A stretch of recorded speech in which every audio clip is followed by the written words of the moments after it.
નમસ્કાર મિત્રો, અમારા નવા વિડીયોમાં આપનું હાર્દિક સ્વાગત છે। આજે આપણે વાત કરીશું પતિથી કંટાળેલી પત્ની સાથે બનેલી સત્ય ઘટના વિશે। તો મિત્રો, આ એક સત્ય ઘટનાને અંત સુધી સાંભળવાનું ભૂલશો નહીં। સુમસામ રાત હતી। ભારે વરસાદ પછીની શાંતિ સોમેર અનુભવાતી હતી। શહેરથી દૂર એક લક્ઝરી એપાર્ટમેન્ટની 7મા માળની બાલ્કનીમાં ઊભેલો એક કાળો પડછાયો એકલતા સાથે અનુરૂપ તાદાત્મય સાંધતો હતો। શરદ નવી જોબના આનંદમાં મોટા શહેરમાં આવી તો ગયો, પણ કામ એનો પીછો છોડતું નહોતું। દિવસ આખો ઓફિસની 4 દિવાલમાં અને ઘરે પાછા ફરી ઓરડામાં બેસીને કોલ્સ પર બીજી રહેતો શરદ બાલ્કનીમાં જરા તાજી હવાનો અહેસાસ મેળવવા નીકળ્યો હતો। એકલવાયુ જીવન જીવતા શરદ માટે આ હવે એક નિત્યક્રમ બની ગયો હતો। બાલ્કનીમાં જઈ ઊભા રહેવું। એની સોસાયટી શહેરથી દૂર હોવાથી ઘણા ફ્લેટ્સ ખાલી હતા। બસ ફક્ત એક ફ્લેટમાં હંમેશા બેઠક રૂમની લાઇટ ચાલુ રહેતી। એક રાત્રે શરદે એ જ ફ્લેટમાં એક સ્ત્રીને સોફા પર હાથ પગ સંકોરીને બેઠેલી જોઈ। થોડી બારીકીથી જોતા ખ્યાલ આવ્યો કે એક પુરુષ ત્યાં ઊભીને કંઈ બોલતો હતો। પેલી સ્ત્રી નીચી નજરે એને સાંભળતી હતી। બીજા દિવસે સવારે એ ફ્લેટની બાલ્કની ખુલી। પેલી સ્ત્રી ત્યાં ઘરકામ કરતી દેખાઈ। હવે રોજનો સિલસિલો થઈ ગયો, જાણે રોજ આ જ ક્રમ। રાતે નાટ્યાત્મક રીતે સ્ત્રી સોફા પર અને પુરુષ એને સંબોધીને સતત બોલ્યા કરે।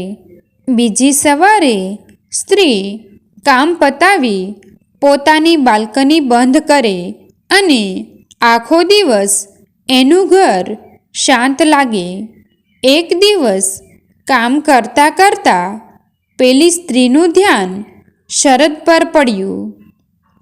સહેજ ખચકાઈને એ અંદર જતી રહી। શરદ પણ ભોઠપ અનુભવતો રૂમમાં ચાલ્યો ગયો। એ જ સપ્તાહના અંતમાં શરદ લટાર મારતો પાસેના માર્કેટમાં જુદી જુદી શાકની લારીઓ જોતા જોતા ચાલતો હતો। ત્યાં તેને પેલી સ્ત્રી દેખાઈ। તે ખરેખર સુંદર હતી। કોણ જાણે શું રહસ્ય હતું એની જિંદગીનું જે શરદને નવાઈ પમાડતું હતું।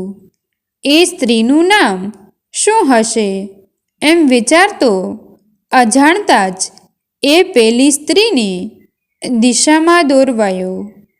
અચાનક પેલીનું ધ્યાન શરદ પર પડ્યું અને એ ત્યાંથી જલ્દી ચાલવા લાગી। બંને હાથમાં થેલીઓ ઊંચકી એ રોડની બીજી બાજુ ગઈ। ત્યાં જ એનો પતિ હાથમાં સિગારેટ ફૂંકતો ઊભો હતો। શરદ અને પેલા માણસની નજર ઘડીભર એકબીજા સાથે ટકરાઈ ગઈ। પેલાના ભવા ઊંચા થયા। શરદ તરત ત્યાંથી આગળ ચાલવા લાગ્યો। શરદ ઘરે પહોંચ્યો। આજની આખી ઘટના કંઈક વિચિત્ર લાગી। હવે કદી બાલ્કનીમાં જઈને સામેના ઘરની જાસૂસી નહીં કરે એમ એણે નક્કી કર્યું। બરાબર ત્યારે જ એક કારમી શીશ સંભળાઈ. શરદ દોડીને બાલ્કનીમાં ગયો. જોયું તો સામેના ઘરમાં બધા જ રૂમની લાઈટો ચાલુ હતી. વસ્તુઓ પછાડવાના અવાજ આવતા હતા, પણ કોઈ દેખાતું નહોતું. વરસાદ વરસવાનો શરૂ થયો અને શરદને અંદર જવું પડ્યું. બીજા દિવસે ઊંઘમાંથી સફાળા ઉઠી શરદે બહાર જઈને જોયું તો સામેનો ફ્લેટ હજુ એ જ હાલતમાં હતો. શું થયું હશે એમ વિચારતા એણે ચાપુ હાથમાં લીધું. મુખ્ય સમાચારોમાં હેડલાઇન હતી, શહેરના ભવ્ય ગણાતા એપાર્ટમેન્ટમાં બનેલો એક ગમગીન બનાવ. પતિ પત્ની વચ્ચેના તણાવનું બેહુદું પરિણામ. પાસે રહેતા એક પરિવારે આપેલ અહેવાલ મુજબ સુંદર પત્નીને કદી એકલી ક્યાંય બહાર ન જવા દેનાર પતિ એને ઘરમાં જ રહેવા મજબૂર કરતો અને છતાં કોઈ પર પુરુષ સાથે સંબંધની શંકા કરતો. રાત્રે નશો કરી આવતો અને મોટે મોટેથી રોજ આખા દિવસનો અહેવાલ માંગતો. પતિએ પત્ની પર પાસેના માર્કેટમાં પ્રેમીને મળ્યા હોવાનો આરોપ મૂકતા મામલો બીચક્યો. દારૂડિયા પતિ અને એની શંકાઓથી કંટાળેલી પત્નીએ પતિને કાચ અને ધાતુના ઓજારોથી જખમી કર્યો. ગંભીર હાલતમાં લવાયેલ પતિનું શહેરની એક હોસ્પિટલમાં મૃત્યુ. પત્ની ફરાર. શરદના પગ જમીન સાથે જકડાઈ ગયા. એ સુંદર સ્ત્રીનું નામ મોના હતું. એને આજ જાણવા મળ્યું, એ પણ કેવા સંજોગોમાં. પોતે અનાયાસે માર્કેટ ગયો અને કેવડી મોટી ગેરસમજ સર્જાઈ ગઈ. આખો દિવસ ઘરમાં પૂરાઈ રહ્યા બાદ રાત્રે ધ્રુજતા શરીરે એ બાલ્કનીમાં ગયો.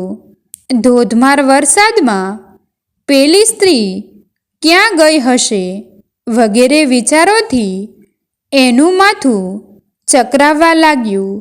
આજ ફરી સુમસામ રાત હતી. ભારે વરસાદ પછીની શાંતિ સોમેર અનુભવાતી હતી. શહેરથી દૂર એક લક્ઝરી એપાર્ટમેન્ટની 7મા માળની બાલ્કનીમાં ઊભેલો એક કાળો પડછાયો એકલતા સાથે અનુરૂપ તાદાત્મય સાંધતો હતો. મિત્રો, તમને જો આ વિડીયો પસંદ આવ્યો હોય તો વિડીયોને લાઈક અને તમારા અન્ય સગા સંબંધી મિત્રો સાથે વિડીયોને શેર કરવાનું ભૂલતા નહીં. અને આવા જ નવા જીવન ઉપયોગી, જીવનમાં કંઈક નવું કરવાની પ્રેરણા મળે, કંઈક નવું જાણવા મળે તેવા વિડીયો જોવા માટે અમારી ચેનલ સાથે બન્યા રહો. થેન્ક યુ મિત્રો. મળીએ છીએ એક નવા વિડીયો સાથે. આભાર.